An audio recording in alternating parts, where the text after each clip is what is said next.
C'est tellement formidable que vous fassiez cet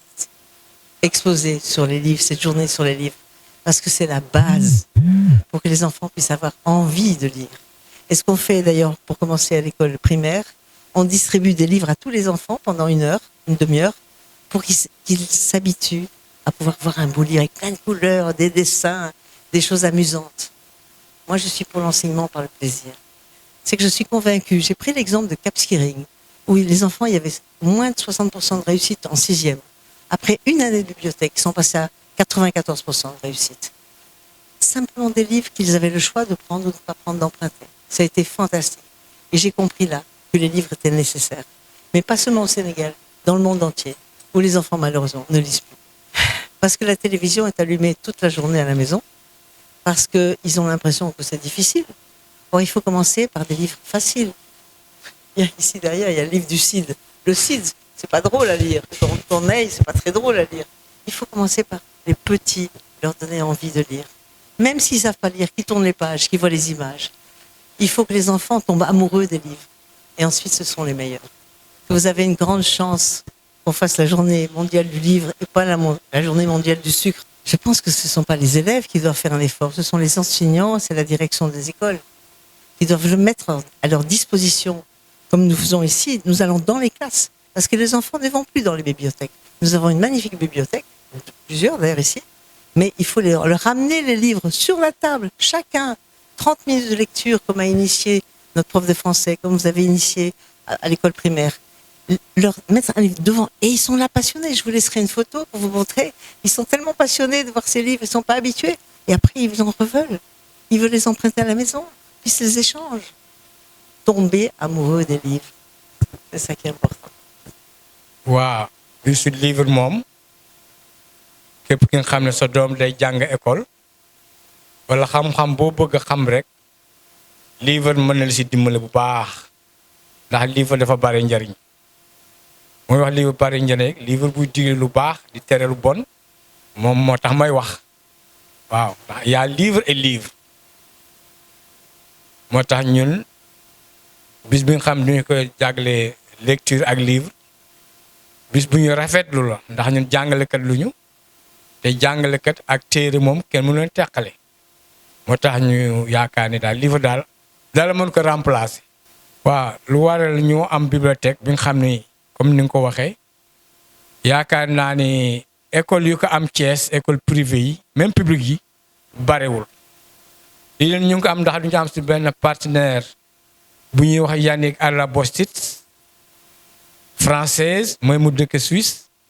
moo ñuy jëndi ay livres ñuy soxla livre moom presque mois bu nekk dañuy indi presque ay téeméeri livre lu ñu naqadi kay mooy élèves duñu ko lire adulte yu nga xam ñu ngi ci koñ bi sax mënuñ ñëw di fa emprunter livre mu nekk participation école bi responsabilité sociétale ci école privée Baye Diabel bi loolu daal nun lu ñu neex la nit ñi ñëw di lire fii bu ma ko xaymaa war nañu mu ëpp à peu près 2000 à 3000 livres am li nga xam ne kenn ubbeegu leen bu ñëw ak léegi technique. waaw nit ñi nag dafa mel ne amatuñu jotu lire ndax WhatsApp ngi fii ordinateur yaa ngi fii portable yaa ngi fii jeux vidéo yooyu yëpp moo tax mag ñi xale yi daanaka liiratuñu waaw loolu daal dafa naa manque de temps ngi fi. ak yi fi dafa mel dafa yomb si ñoom loo bëgg lire boo demee si net bi daan ko gis wala nga ñu envoyé la audio bi dafa ne daal loolu moo tax ñu bari lecture bi sawaratuñ si waa xale yi daal li mu leen di wax ku bëgg a def examen am culture ngay waxtaan yi nga xam ne dundatuñu mooy écrivain yu gaañu ñi ak ñi xam ñu ngi dund di lire ndax lire day ubbi sa xel boo wéetee sax boo meree yenn saa yi boo bee livre di ko lire da ngay fàtte sa mer man bi may xale bu masaan mer livre laa daan jël tëju sama nekk donc li ma xale yi daal kuy lire te lire la nga war a lire ko ni nga ko war a lire doo ko rëccu waaw. mën naa ni tombe ngeen ci pic parce que dañoo am fekk ñu ngeen ci école boo xamante ni am na bibliothèque parce que y a beaucoup am na école yu bëri yoo xamante ni fii amuñu bibliothèque loolu moo tax élèves yi duñu lire am nañu chance am partenaire bu ñuy indil ay livres yoo xamante ni ay bandes dessinées livres yoo xamante ni accessible na ci élèves yi donc am nañu ay valises yoo volantes yoo xamante ni chaque semaine dinañ ko yóbbu ci benn classe élèves yi lire pendant 30 minutes def góoral bu ñu am mooy wan leen njariñu lecture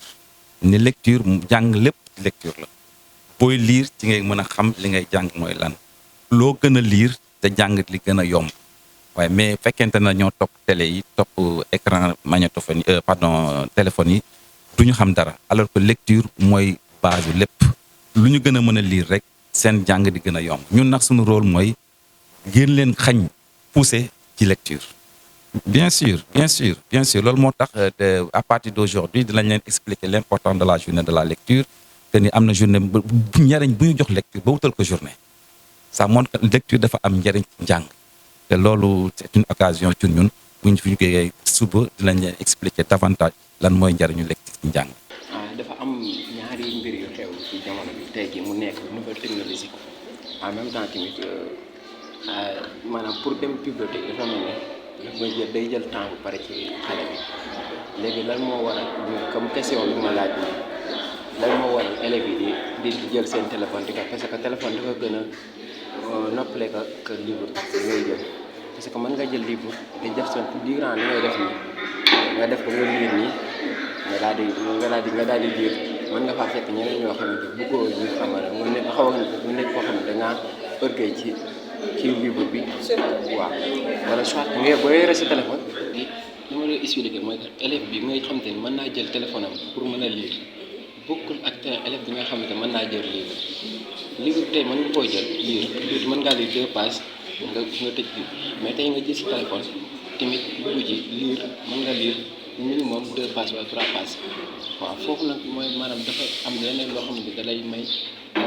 nga mën a dugg ci li nga bëgg parce que téléphone dafa ba internet dafa nekk loo xamante ne mën na laa pousser li ngay jàng nga mun na da ciy nekk ba pare ci mën nga see jëlee beneen conséquence dafa may cause ak conséquence tey faaw nga xam cause bi ak conséquence bi livre nag boo ko jëlee mën nga lire 3 pages. maanaam livre c'est plus limité. c'est plus limité que